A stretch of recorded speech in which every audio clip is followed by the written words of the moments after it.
You are the mama, so you created it all. Without you, this beautiful lady wouldn't be here. There'd be no smiles without you. Pretty amazing.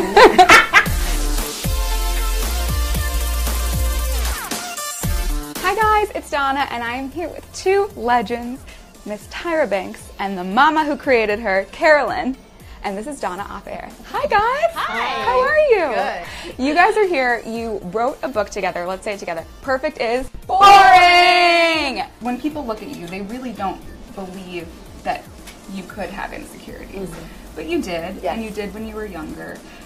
Can you talk a little bit about how you dealt with them and how your mom really encouraged you to get rid of your insecurities? I think one of my biggest insecurities growing up was losing a lot of weight. And when I say a lot, I don't mean fashion model thin. I mean like super duper skinny where people would stare at me because it was so awkward and kind of, I looked ill. She didn't know what was wrong with me. I didn't know what was wrong with me. There was nothing that I could do to gain weight.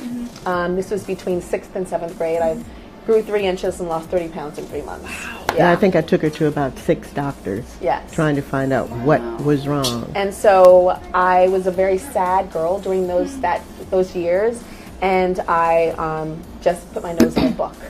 So I would go to the bookstore, I'd beg my mom to buy me as many books as possible. I'd walk around with a book in my face so that I couldn't see people staring at me. So that was my way of coping. But in that process, I got so much information stored in my large forehead. So it was like a, bittersweet. And you were helpful to that, of course. How hard is it to watch your daughter have insecurities and, grow up in this world? And also now, I mean, with social media, it's a total different world. Well, yeah, there was no internet back then. Dang, we sound old. That internet thing? The internet. That invention? We had some old encyclopedias. But Tyra's putting her nose in. I had to just go with my gut because as women, we all experience that in one way, shape, or form. Hers was losing, mine was gaining, growing up. And a lot of what I did was instill in her things that were much more important than your physical being. I tried to work really hard on the inner Tyra and to get her to focus on the great qualities that she had. She had me focus on things when she says that aren't physical, like she'd say, oh my God, you make all your friends laugh, or you got the best dance moves, or she would compliment me on my handwriting, just other things, so that I didn't always think that this was the only thing that mattered. In the book, you talk about how you had the birds and the bees conversation early. Yeah. Well, we had birds and bees, which was this goes here, that goes there. But then she took me on a train to have what my body would feel like once I get older and a guy's touching me. And I knew she would run, so if she was on a train, it wasn't too far she could go. I'm like, my mom's never nervous. And on that train, she was kind of nervous and she was kind of stuttering. And I'm like, Mom, you probably want to talk about sex. We've already talked about that. I get it. This goes here, that goes there. You do some rubbing stuff and it makes a baby. I know. We talked about that. And then she was like, finally she calmed down and she's like, no, I want to talk about feelings. I was like, emotion? She goes, no, physical feelings of what you will feel and the things that a guy will say to make you do things that you might not be ready to do. But there are 8 words to watch out for that she told me to watch out for, and they are the craziest words ever. Again, I'm not going to give it away. You got to get the book. But those words did come true one day, and it happened, and I was like, We could all use Carolyn, I think, in our life. You also open up in the book about having a nose job. Yes. And what was your role in that? And how did you guys talk about that leading up to it? Well, first of all, I felt awful because when she was 3 years old, she was running down our driveway and tripped and fell flat on her face. Oh, no. And there was a little bit of blood and some swelling. Well, my aunt saw it. I was going to bring that up, so I put a little ice on there, and she didn't cry that much, so I thought, okay, everything's cool. But my sister said, I think the baby broke her nose. Oh, please, broke her nose. Well, how many years later? I was sitting in a makeup chair as a model, like a young model, and this makeup artist said, your nose, Tyra, it's like, last year, it was different, and now it's sticking out more, and when I touch here, I feel these shards, like really sharp. And I was like, and she goes, and you're always doing like that. She was always doing like this. And she goes, you need to get that checked out. Wow. Yeah. She said it itched and tingled all the time. Itch all the time. And my friend Kenny would make fun of me, like, so what's up, Tyra? How you doing, Tyra? How you doing, Tyra? Because I'd always scratch my nose. So we went to this. She is really funny, by the way. So we went to this doctor that the makeup artist told me. She said, you should check it out. So I went to this doctor, and he like looked at me, and he's like, your nose is a mangled mess. Like, how are you alive? How are you breathing? I need to fix it like immediately. And then he started showing me like all these like pictures and sketches and stuff of like what he wanted to do to my nose. Right. And it was like way pointy. Like I was like a different what? person. Like a different person, and definitely not African American. Mm-hmm. And so we were like weirded out by that. So then we heard about somebody that like kind of specialized in ethnic features. Ethnic features. And so I was like, Mom, should we try? So I went to this guy, and he was like, yeah, your nose is mangled and it is a mess up there. You definitely broke it, but you can breathe. Like, so you can breathe, but it is growing in a different direction. So I can fix it, but I would make sure to keep it ethnic. And so like he was like trying to figure out like what would my nose look like had I never fell. And he's like, well, maybe like your mom. So he was kind of guessing of what it probably would look like had I never fell. So I have no idea what it would look like, but here I am. Yeah. I know that we just met, but I'm so in awe, you guys, of Tyra and Carolyn, and I really am. You clearly have such strong values and are such a good person, and you've obviously passed that down to Tyra. Are there any things that you really want to instill in your beautiful son that you learned from your mom? Oh gosh, so many things. Well, first of all, I never was told to respect women because I was one, but I want to raise him to truly, really respect women. I want him to have crazy work ethic and tunnel vision and have a goal and go forward. Hopefully he understands that things, to reach something that he has to sacrifice today to enjoy things tomorrow. By the way, before we do take a sip, which we gotta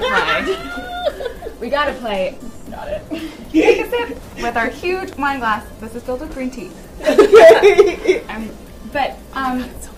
The America's Next Top Model moment that came about with Tiffany. Yes. You had mentioned that, tough love was what you learned. Yes. So that's why you wanted to give it. You Yes. wanted to pass it. How important was tough love in your relationship? Oh my God.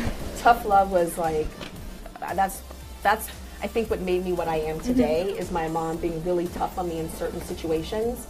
And at the time, sometimes when she was being tough on me, sometimes I thought, oh, she's cowering. She's scared. She doesn't want to go talk to my agent. So she would I'd be like, Mommy, call my agent, call them. And she'd be like, okay, she called them. And she'd throw the phone in my lap and run out the door. And I was like, oh, she's scared to talk to them. I understood later that she was throwing me in the nest. Or sometimes when I was having a pity party and just like, oh my God, and she would shake my shoulders and say, I did not. She does this pause thing where she puts a period behind every word, and she's like, I did not raise a quitter, and so like these types of things. So the Tiffany thing, I wouldn't say it was planned, but it definitely came from a place that I was familiar with. And I've kind of read some stuff about Tiffany now, and I love how she's handled it. She's like, yeah, I learned from it, and it was a little crazy. Tyra was crazy, but I learned from it, so, But getting tough love from Tyra, I mean, come on, that's an accomplishment. Yeah. Okay, now let's play Take a Sip in Carolyn's voice. Exactly, you got the period right. Thank you. Hey, I have a mom too. All right, did you ever sneak out of your parents' house in the middle of the night, either of you? No. I snuck in other ways. Ooh. Mama, oh my God, me, Andrea, and Jamali, and Dominique, we're gonna go to the mall. That's what we're gonna do. And then they pick me up and I go to the mall, but not with them. So silly. On that note, did you ever get grounded? Oh my God.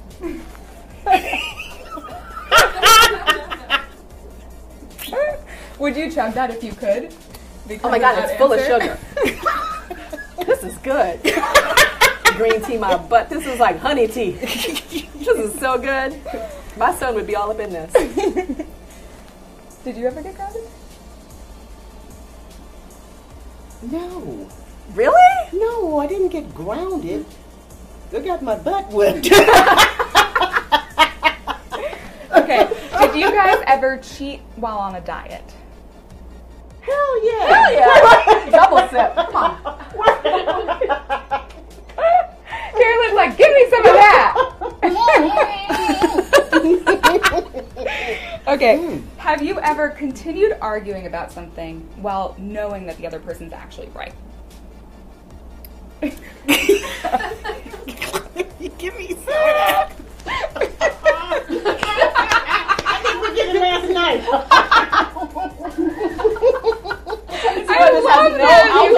This has no alcohol in it. My mom and I are truly naturally high people.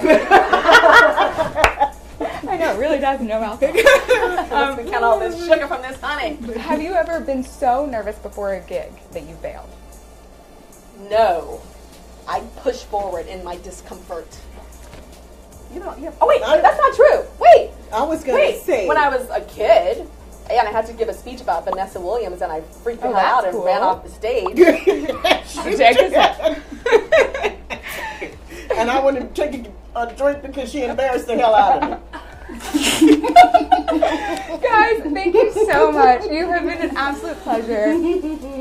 I swear there was Everyone, no alcohol. There is no alcohol. They don't need it. They're perfect just the way they're. Well, not perfect. Because that perfect is boring. Check it out, ladies. Thank you so much.